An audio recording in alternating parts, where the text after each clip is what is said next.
1116 DXAS, your community radio.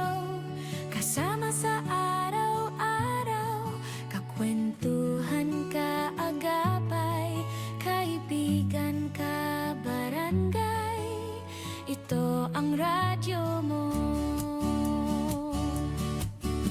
1116 DXAS, your community radio.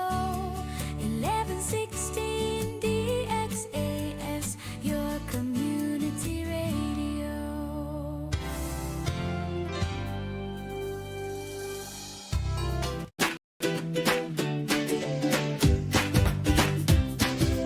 Mga kids! Ready na ba kayo? Are you ready? Tuwing Sunday morning, makakasama niyo kami para mag-enjoy sa mga kwento mula sa Bible. May kantahan at sayawan din. Kaya huwag kalimutan makinig every Sunday, 7:30 a.m. sa 1116 DXAS, your community radio. Mapapanood din ang Move Kids Radio sa ating official FB page and YouTube channel. Kita kids mga ka-move! Move Kids Radio!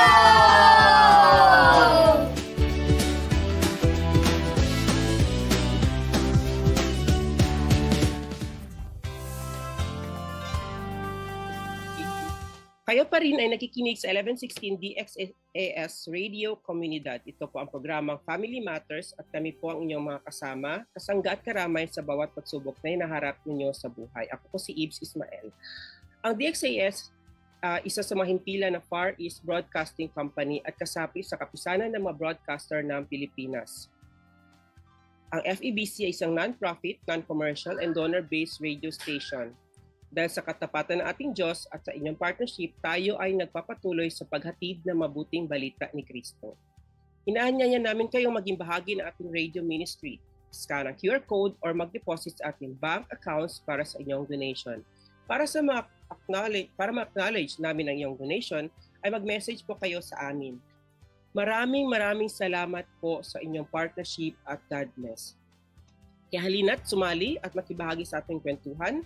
Again, mag-text po sa 0916-2966625 o sa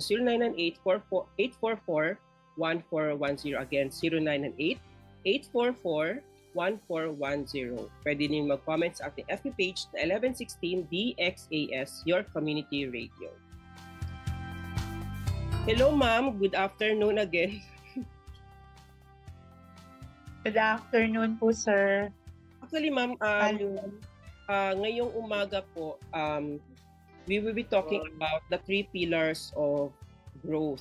Ayan po yung partnership ng parent, ng teachers, and ng mga occupational therapists, ating mga professionals.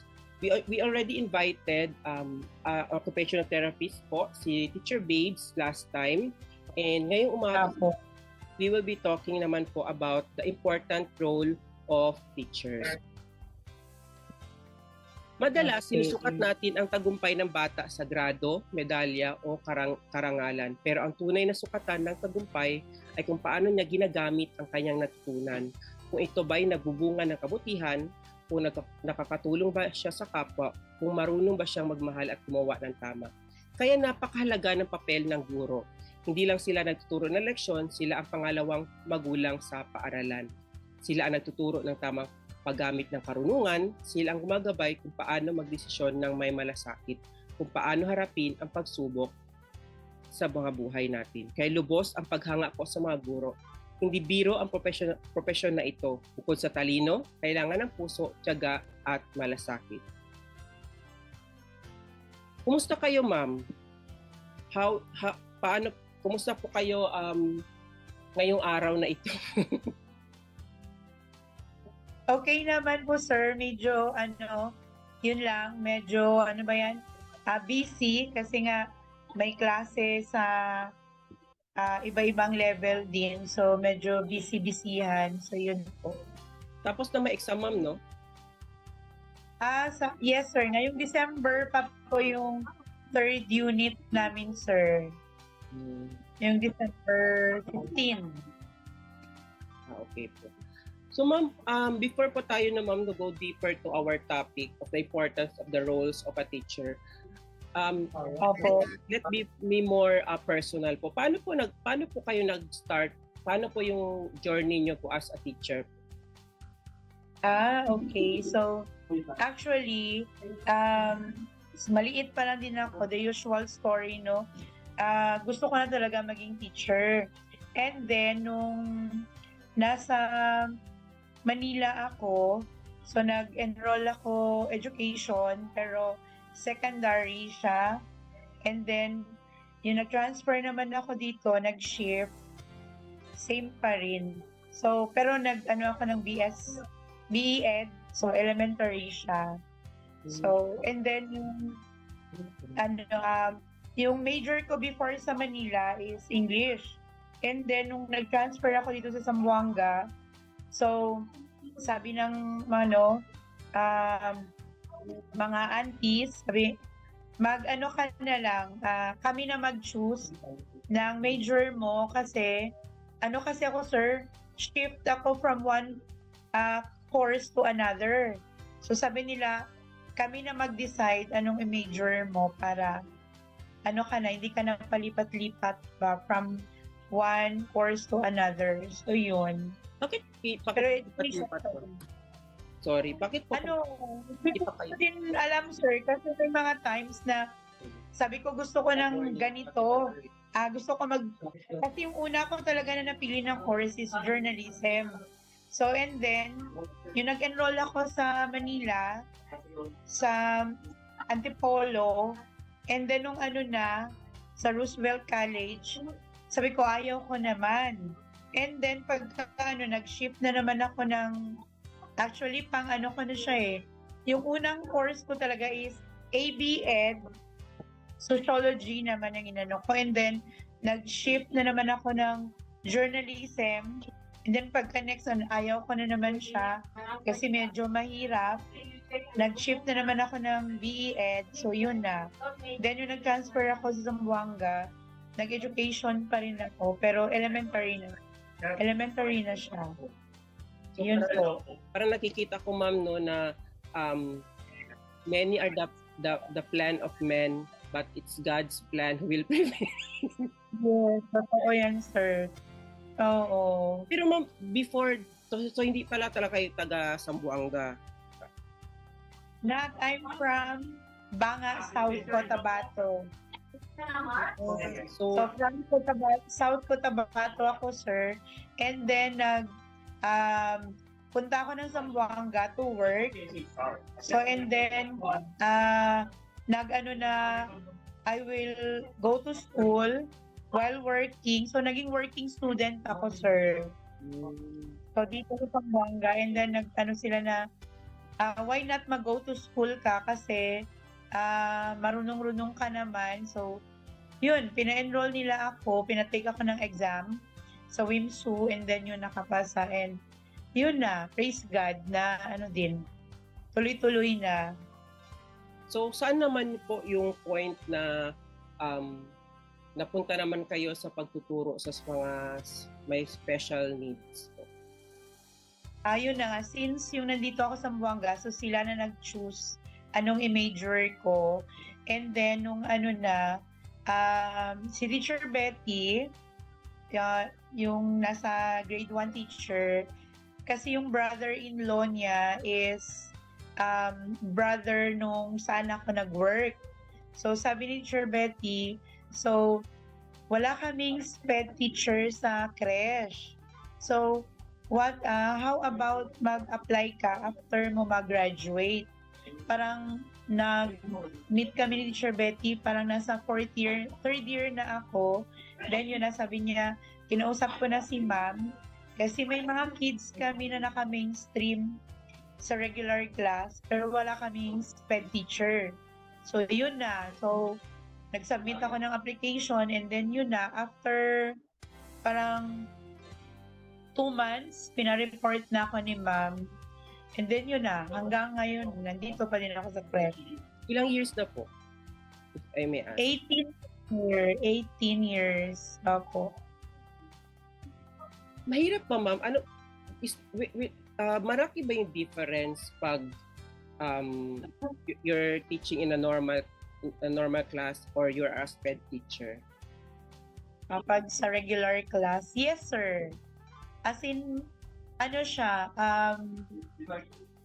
ang sa regular class po kasi, ano siya, the usual na mag-ano ka ng lesson, introduce ka ng lesson, and then alam mo yung magbibigay ka ng sit works, magbibigay ka ng quiz, or tuloy-tuloy ng lesson mo. Pero pag nasa classroom ka kasi ng special needs, ano kasi siya sir, pag purely, gaya ngayon sa SNED, pag purely SNED, yung SNED kasi purely, ano yan siya, special class. So, one-on-one siya sir, not siya group, ano, yung ano mo, approach is one-on-one. So, dito naman sa setup ng school, kasi ano siya, mixed yung ano sir, no, yung regular kids namin with the special kids. So medyo ano siya, matrabaho siya kasi yung regular approach mo, kailangan ano ka, super flexible ka sa classroom kasi since may mga special kids sa room, ano ba yan, kailangan mo sa regular kasi isang approach ka lang as a whole. So pag may mga special kids ka, kasi meron kaming AD sa room, ADHD, meron din with autism. So iba yung approach mo sa bata na with ADHD, iba din yung approach mo sa bata na with autism. So ganun siya hirap. Pero ma'am, pag ganun po ba ma'am, siyempre 'di ba kung nag-aaral ka ng if you want to be a teacher, so nag-aral ka ng education, if gusto kong pumunta maging SPED teacher, meron pang additional na years of education? May ganun po ba? I think masteral sir. Sa masteral, oo. So doon So may sige po. Oo, may ino-offer naman masteral, SPED. Kasi meron ako mga friends, yung major nila is ibang major and then kumuha sila ng masteral for special education for ano na din, parang kasi pag mag-masteral ka, meron man yan sila usually mga exposure sa special classroom. So, ganun po. So, mag-masteral, I think, 2 years. So, yun. So doon po na nadidiscuss yung mga special kinds of techniques sa masteral na. Yes, sir. Meron din mga ganun po, sir. Apo. Pero usually kasi, alam mo na pag classroom kasi more on theoretical naman, di ba? So, pa din kasi, kaya nung na-experience ko before, na-shock ako kasi, iba kasi yung pag nasa classroom ka na yun, nakikinig ka lang sa mga lectures kaysa ma-expose ka talaga sa regular. So yun. So do you think ma'am na medyo kailangan meron talaga special kind of parang program for teachers who really want to be. Yes, sir. So ngayon wala pang ganun ma'am, no? Opo, wala po. Ayan po. So, ma'am, no, nakikita ko talaga na medyo mahirap po yung role na ginagawa ng teacher, especially for teachers with teaching with children with special needs. Kaya it's really important, ma'am, no, here in Family Matters, we really want to build that idea of cooperation between teachers, parents, and occupational therapists and other specialists who handles cases na may special need. So sa inyo po ma'am, paano po kaya nagtutulungan, paano po yung play of cooperation between those three pillars po? The parents, Yung parents, teachers, and specialists po. Okay, so yung mga parents kasi sir, sila yung siyempre sila nag-nurture sa mga bata and then support sa bahay and then later and then kami naman mga teachers, kami yung nagsiserve as their guide sa school and also kami din yung mga ini-implement namin syempre ano yung recommendation ng specialist, yung example, yung mga OT, ganyan, development. Recommendations nila na may mga behavior na dapat ita-target. So, nakikipag-cooperate kami dun sa OT and then at the same time, inaano din namin sa mga parents para yung continuity ba ng ng program. So, meron yung bata and then paano ba yan? Yung parang kumukuha din kami ng info sa parents, ano yung behavior ng bata sa bahay. And then para magawan din namin ng program sa school. And then after niyan, siyempre yung therapist mag-a-ask din sa amin, sa teachers, kung ano yung mga behavior ng bata sa school. And then yung therapist, gagawa din siya ng program. Kasi sila mag-work on more on behavior kasi sir. So yung therapist, sila yung mag-work on sa behavior, sa motor, so fine motor and gross motor. So yung teachers naman, it's more on sa academic side. So pag ganito ba ma'am, lahat to ng mga info na nag-gather ma'am, nasusulat ba siya ma'am? Or meron bang documentation na nangyayari na pwedeng i-browse ng each pillar? Like if ang teacher, meron bang document na pwede niyang i-look into a certain data from a child, from the OT, parang ganon. Para pwede niya, ganito pala siya. Yes, sir.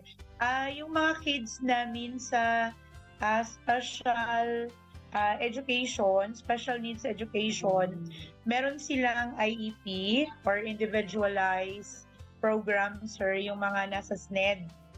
Pero once kasi yung bata na nasa regular class, may special need siya, tapos nasa regular class, nasa full inclusion, kasi once tayo ng full inclusion, ibig sabihin, kaya niyang ng academics. So, ipa-follow niya yung regular program sa classroom. Pero pag under kasi yung bata sa SNED, meron siyang IEP, and then, yung IEP kasi, gaya ng ginagawa namin sa ngayon, gumagawa kami ng individualized program for each kid. Kinukuha namin doon from the assessment from the doctor or sa therapist. Ano yung recommendations nila na target behavior na needs improvement? Yun yung target behavior nilalagay namin sa IEP ng bata. So, pag for example, may check-up siya, yun ang pinapakita, yung progress report and then IEP, which is nagja-jive naman siya sa assessment from the doctor po. So, pag ganito po ba, ma'am, yung mga, sabi niyo po na merong mga data na you share with the OT and the teachers, paano po yung parent, ma'am? Yes, sir. Yung parent naman, sir, actually, sir, yung IEP at saka yung, yung assessment ng doctor, sir, hinihingi yan namin sa parents.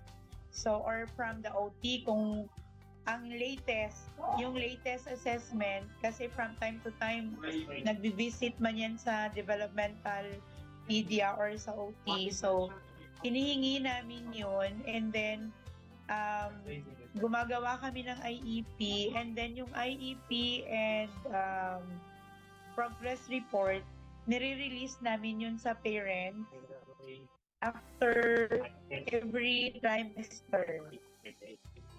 So sa isang taon, nagre-release kami ng tatlong progress report isang IEP and 3 progress report po. So ito ma'am, hindi siya parang everyday ma'am, no? Yes, sir. Kasi ma'am, meron akong nakitang movie. Ito naman, parang siyang, merong notebook ang parent na dala-dala ni student. At the end of the class, susulat doon ni teacher kung ano yung mga progress niya on that day. Tapos, ibibigay sa parent, babasahin ni parent. Tapos, pag kinabukasan, meron ding input si parent kinabukasan na ibibigay sa teacher. Possible kaya yung dito sa Pilipinas? May ginagawa din kami ganyan, sir, kasi may mga parents kasi nag-a-ask talaga sila everyday kung ano ginawa or ano yung improvement, mga ganon. So, sabi namin kasi, hindi mo man makikita kagad yung improvement ng isang araw or isang linggo.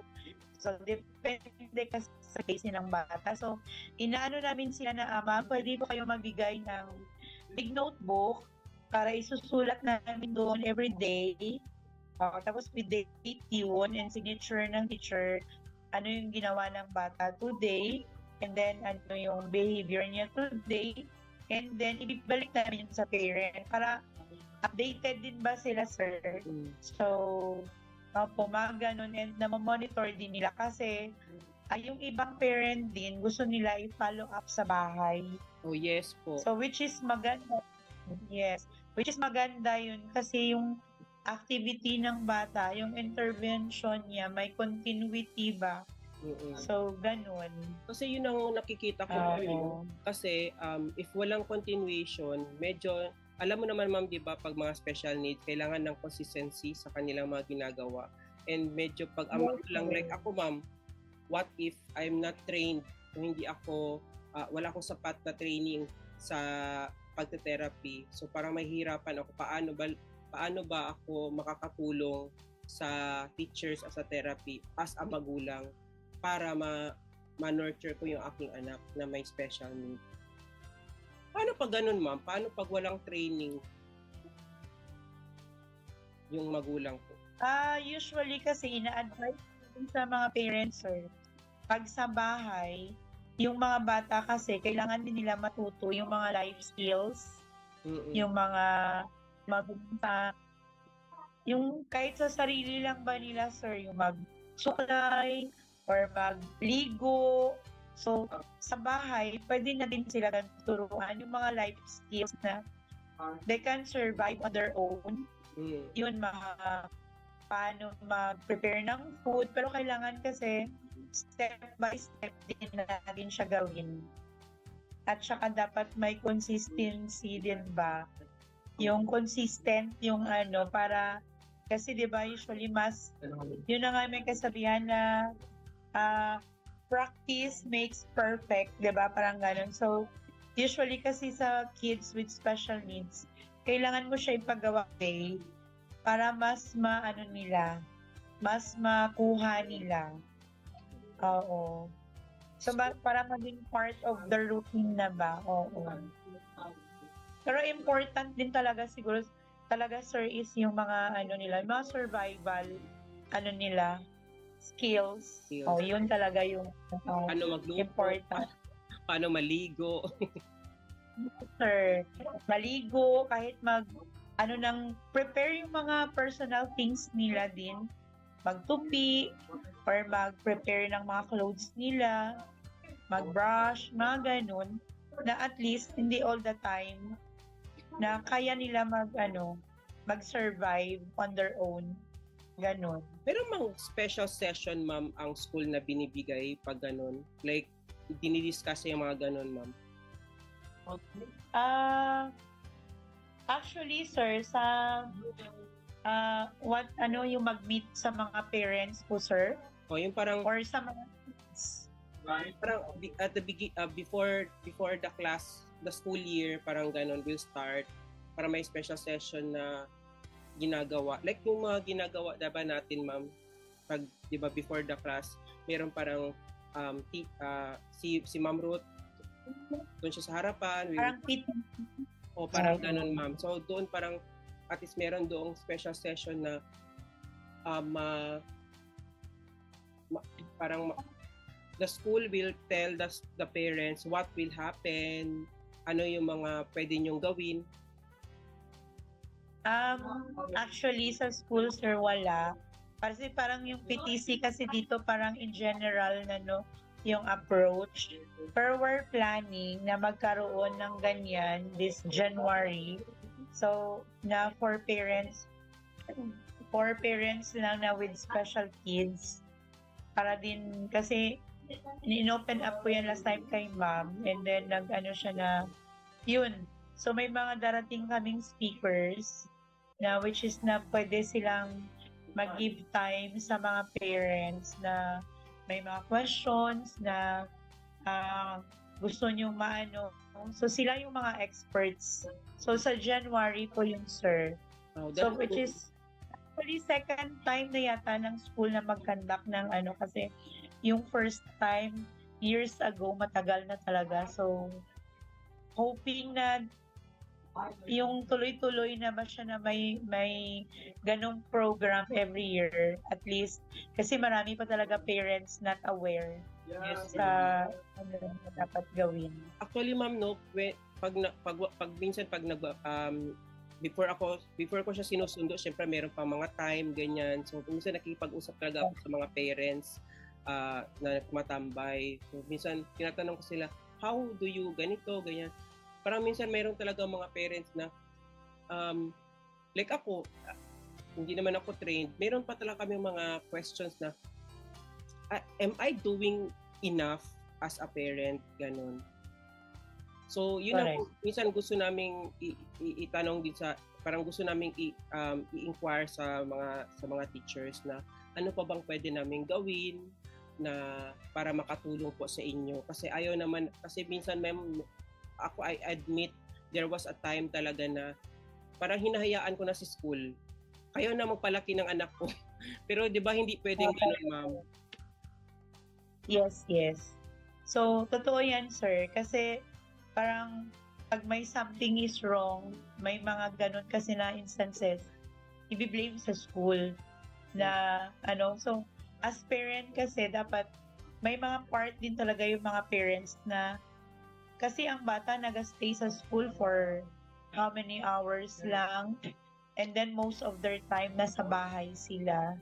So, pag kasi, pwede din kayo sir, na di ba magbibigay naman yung teacher ng copy ng IEP or from the doctor. Kasi di ba meron sa assessment ng doctor, sir, meron yung recommendations. Pwede nyo din yun i-follow, sir, para gawin nila sa bahay. So, yun din yung pina-follow ng mga SNED teachers, yung recommendations from the doctor, para yun din yung ita-target dito sa school. Which is, yung parent din dapat ganunin sa bahay. Para yun ang continuity. So, mas maganda siguro pag yung anak nyo, sir, is nasa therapy or nasa SNED na maghingi talaga kayo ng paano ba yan? Mag-ask kayo ng sa therapy or ano yung pwede namin gawin sa bahay, which is yung activity niya dito para may continuity kasi may mga times may Saturday and Sunday or may holidays. 'Di ba? So, a-adjust na naman sila pagdating ng Monday. So, pwede nyo din hingin yan para may continuity yung activity nila, sir. At least, hindi na sila masa-shock. Mag-back to basic pagdating na naman ng mahabang vacation after. So, ganun. Actually, ma'am, I'm excited nga yung sinabi nyo, ma'am, na sa January parang merong mga speakers na pupunta dito, there will be parents. Kasi ako na personally, ma'am, I'm really planning on sabi ko nga sa directress niya po. Ay, sorry, sir. May speech pathologist din ba para dadating, sir? So, imagine mo, ang personal ko kasi parang meron akong gustong gawin sa yung i-active natin yung autism organization or special need organization dito sa Zamboanga City. Kasi from time to time, ay parang merong ganun ba mga special session for parents, may mga teachers involved in it na as a parent, meron kami mga special, mga mini trainings lang ganun from time to time na pwede naming gawin sa bahay. Kasi lalo na pag busy ang parent, tapos wala siyang time, so at least meron kami mga special session or special time when we can be informed. So sa inyo po ba, ano yung pinakamalaking hamon nyo po bilang guro sa special education? Yung ano siguro sir, yung one is ano ba to? Kasi yung ano mahirap talaga ano sir pag for example, yung bata iba-iba, yung hawak mo na bata is iba-iba yung disability, struggle is real talaga yan siya. Kasi nga ibang approach mo bawat disability. So, dapat ano ka, parang flexible ka talaga. So, very challenging siya kasi, for example, sa first session mo, hawak mo with autism. And then second session mo, hawak mo naman is ibang disability. So, iba-iba yung adjustments mo ba, sir? So, and also, yung ipiprepare mong program, iba-iba din siya. So, yun, isa yun sa mga challenges. And also, ano pa is, yun din, resources. So, may mga materials kasi na kailangan mo yung ganitong materials, pero ano siya, ano ba yan? Yun, isa sa mga is resources. Yung mga materials na gagamitin. Oo, isa din yun. And ano din, and isa din is yung parents. May mga parents kasi they're not open sa mga for example, yung bata is ganito tapos ganitong approach. So may mga parents na very hesitant sila na i-apply. Yes sir. So may mga ganun. So kasi sa na-experience namin for how many years, pag yung parents kasi open and yung parent very cooperative, makita mo talaga ang laki ng improvement na nagagawa sa bata. Pag yung parents is open for what if ganitong ito-target natin or ganitong strategy, go lang. So, nagko-cooperate talaga na, ma'am, ganito po yung bawal. Dapat sa bahay, hindi pwede ganito, ganyan. So, makita mo talaga ang laki ng difference pagdating sa improvement ng bata. So, yun. So, if ganyan, ma'am, ang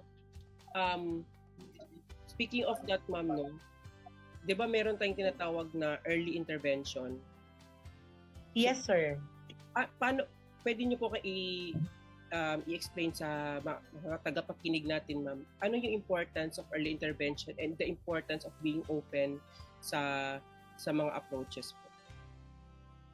Okay. So, yung early intervention, sir, yung habang bata pa siya, so usually mga 2 years old, 3 years old, so dapat doon natin ipapasok yung intervention. So, mag-meet na siya with the occupational therapist or with the developmental pediatrician. Kasi para as early as possible, ma-check na natin yung mga behaviors ng bata na kailangan natin na ma-check. So, kasi pag malaki na, mahirap na siyang, di ba yun nga, may kasabihan nga na, di ba yung kahoy, pag matanda na yung kahoy, mahirap na siya i-bend. So, habang bata pa yung bata, at least makita, ma-check na yung mga behaviors na kailangan i-check. Kasi, based sa experience din namin, sir, meron kasi yung may mga non-verbal kids, ganyan. So, since early nila na expose yung bata, na early ba na nagawa ng paraan. So, instead na maglala siya, so Na-manage. na-cut na ba yung yes, na ano na siya. So, na-check na yung behavior. So, which is, marami ng bata dumaan dito sa creche na, alam mo yun, babies pa talaga sila. Tapos, makita mo ngayon na malalaki na sila, parang hindi sila dumaan sa ganong moment ng buhay nila. So, meron yung before mga 3 years old or 4, pag makarinig siya ng music, naguhubad, magligid, mag-roll sa floor. And then, kasi ginagawa namin, the more nila na ayaw, the more mo siya dapat i-expose. So, na-expose siya since maliit siya ngayon, nasa college na siya. Alam mo yung, before ayaw niya makihalubilo. Pero ngayon nasa college na siya, she likes being with other people na din. And yun, nakaka-communicate siya just like other regular kids. So yun din yung kagandahan ng early intervention. Yun na nga, di ba sinasabi na early intervention is better than cure? Which is, yun? Tama. Totoo yun. Oo. So ganito ma'am, paano naman po, meron po tayo kasi mga listeners po na very far from Zamboanga proper, from Punog City proper, and wala silang masyadong means para ma-therapy ang kanilang mga anak. Ano po yung pwede nyo po kayo nating ma-advise po sa kanila? Yun, usually yung sa mga malalayo, no? So, turuan sila, sir, yung mga, yun na sinabi ko kanina, yung mga basic life skills, yun. So, tuturuan sila magsulat, turuan sila magsulat ng pangalan nila, yung mga basics. And then, yung, turuan sila paano, yun, mag-prepare food nila, from simple to complicated, mga ganun, yung mga simple sandwich or magprito, mga ganun. So, and also yun sa personal grooming nila, yun, which is very important din yun. Yung mga gawaing bahay, yan. Din yan. And then yung kahit magtupi lang sila ng yung makumot, damit, ganun. Pagkagising nila sa morning, ipifix nila yung bed or maglinis sa loob ng bahay. So, mga basic lang, sir. Yun, para at least, hindi lang sila na hahayaan sila kasi hindi nila, wag natin silang ituring na since special sila, yung parang lang sila, yung parang set aside. Kasi so, meron nga isang speaker before sa isa sa mga seminar. Sabi nga niya, yung mga special kids, you should treat them as normal. Kung sa normal na bata, tinuturo mo yung ganito, dapat same din sa kanila. Kasi, para din, kung kailangan mo i-punish yung regular kid, kailangan mo din i-punish yung special kid. Kasi, para din yung parang i-treat mo sila as normal. Para, alam mo yun, yung outside world kasi ma-expose sila. Pag iti-treat mo siya na kakaiba, which is hindi yun ang reality ng buhay. So, yun po. So ako, para sa akin ma'am, isa sa mga dahilan ko as a parent, isa sa mga dahilan ko kung bakit medyo nagka-deny pa ako before, because This is normal man yan, sir. Because there's fear, ma'am. First, kaya ba ng anak ko mabuhay nang wala ako? So minsan yung ganong thought of the future, para hindi ko siya isipin, minsan dinideny ko yung existence ng sickness. And second is may cure ba? And we know na medyo 'di ba wala, ma'am, pero sabi nga ng isang therapist, we can manage the sickness. So pag ganun po ba ma'am, ano po ang pwede niyong i-advise sa mga parents po na may ganun pang mindset? Yun na, first, i-treat natin sila as regular individual, which is, di ba meron mga parents na, ay, hindi mo yan siya pwedeng, pagalitan, kasi special siya, which is wrong. Kasi yung bata, lalaki siya na confused. So pag hindi natin sila kasi ititreat na regular kid, for example, nagkamali siya, may mali siyang ginawa. So dapat mo siyang, for example, i-punish, may consequence. Not naman, pag sinabi naman natin punish, not naman exactly yung paluin or what. So dapat i-ano mo siya na, explain mo na this is wrong. So next time, na hindi niya din gagawin. So, ganun. So, dapat din talaga yung parang ano talaga dun, sir, is i-treat natin sila as regular kid, not as special kid. Kasi, kasi marami kaming na-experience ng mga special kids, masyado silang pampered, which is when they grow up, hindi nila ma-distinguish yung actions nila if it's correct or not. May mga special kids naman na maliit pa sila na naturuan na this is bad, this is good. So when they grow up, makikarry yun nila. Just like the regular children. So, ganun po, na kung ano yung treatment natin sa regular kids, same din yung treatment na ibibigay natin sa special kids. So, may mga ano lang siguro, gaya sa mga when it comes to sa mga academics. So, siguro, may mga times kasi na may mga kids kasi na fast learners, meron din mga slow learners. So, siguro pag ganun, makaano tayo ng consideration. Pero pagdating sa mga discipline, the same. Opo. So ma'am, last question ma'am, no? Grabe ang short ng time natin. Last question po. We all know na your school is a school for special integrated. So it means, what do you mean integrated, ma'am? Integrated po kasi meron kaming special kids. At the same time, meron din kaming regular kids. So nakamix po sila sa classroom from nursery to grade 12. So meron special kids and regular kids together in one classroom. Kaya sa integrated. Ano po yung ma'am? Benefit niyan, ma'am? Na if ever, like ako, as a parent, ay ayoko dyan. Gusto ko sa isang sa ganitong regular school. Ano kayong pwede niyong sabihin, ma'am, sa mga ganun?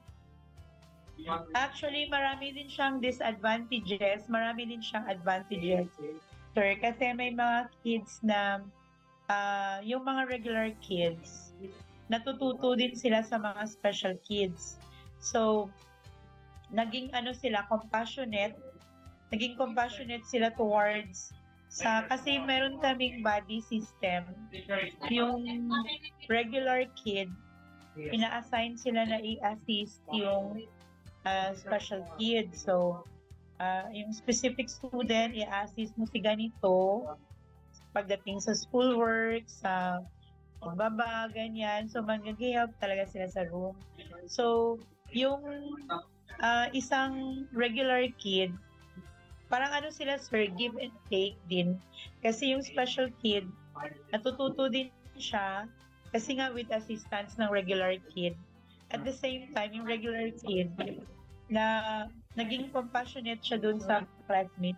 Which is may din kami na from a parent na yung isang anak niya is special kid, yung isa is regular, which is sabi niya, thankful ako teacher na ni-enroll ko din yan yung regular kid ko sa school kasi naging mas naintindihan niya yung brother na before, hindi niya alam paano niya pakitunguhan yung brother. Pero nung na-enroll ko siya sa creche, kasi may mga classmates din siya na special kids, mas naintindihan niya and mas alam na niya paano niya i-handle yung brother. Kasi nga, may mga classmates siya na special kids. So, parang ganun po, sir. Ako naman, nagpapasalamat ako, ma'am, sa ganong system, ma'am, no? Kasi, like ako din dati, hindi ako masyado open. Tapos, nung in-enroll ko siya, tapos ako ang naghahatid sundo, medyo na-expose ako sa environment. Kaya Yeah. mas naging open ako, mas maging understanding ako kasi yun naman talaga yung goal natin, ma'am, di ba? Gusto natin, Yes. we want to have a future wherein people will be more caring, more understanding, and more open sa ating mga anak. Kasi ayaw nating dumating panahon na wala na tayo, yung mga anak natin, they will live in a hostile world. So hopefully, a world where there's more inclusive and more friendly sa ating mga anak. So Yes, lastly, ma'am, ano po yung pwede nyong message po sa ating mga listeners po? Siguro pag sa mga parents, pag may napapansin silang kakaiba sa mga anak nila, as early as possible, yung mag-consult na sila ng sa developmental pediatrician or kung wala naman sa occupational therapist or sa teachers. Which is also siguro mag-ano din sila, yung teachers na with special needs din na background, sir. Para at least matulungan as early as possible ano yung mga dapat i-check sa bata po. Maging open din yung parents. Opo. Kayo, ma'am, how so sa mga listeners natin na naghahanap po, paano po kaya, sino po ang pwede nilang lapitan? Baka gusto nyo pong paano kayo ma-reach out or yung school? Opo. Dito kasi sa school po, ako na-assign ako sa screening. So, sa screening, and i-screen ko yung bata, and then, pag may nakita ako na behavior na dapat i-check ko, sir, so that's the time, i-recommend ko siya for occupational therapist. And then, i-assess din siya ng occupational therapist and then gagawa ng program. So, pwede naman po ako or si Teacher Babes ang i-ano nyo po na for assessment or for screening para malaman po natin if may behavior ba talaga na dapat i-check po sa bata. Paano po kayo ma-reach out, ma'am? Or yung school nyo po? Pag pupunta pa kayo dito sa office, binibigay po yung number ko po or para mag-schedule po ng screening. Saan po yung location po ng school nila, ma'am? Sorry, para malaman po natin mga listeners. Doon sa entrance ng school, sir, di ba may building, may room doon sa right side, doon sa registrar's office and sa cashier's office.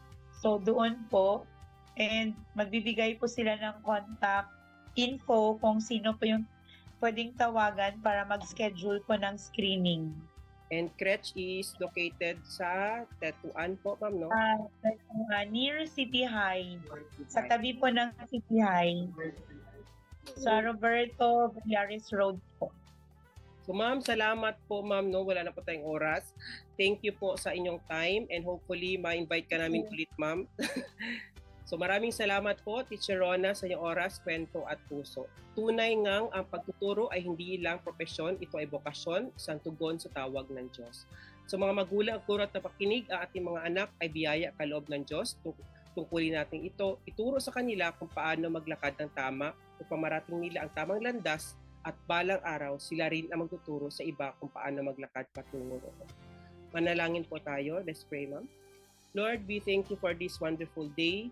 I pray that turuan mo kaming maging mabuting mga magulang, and also God, help our teachers sa kanilang mga hamon, sa kanilang profession. I pray that you continue to infuse your wisdom, infuse your knowledge, and your patience and kindness to them, that they will be able to be the best teacher that you want them to be. In Jesus' name we pray. Amen. Ma'am, salamat po. Ang pagtuturo Thank you. Ang pagtuturo daw, ma'am, ay parang kape. Mahirap sa umpisa, mainit sa gitna, pero nagbibigay lakas sa bawat puso hanggang sa dulo. Ayan.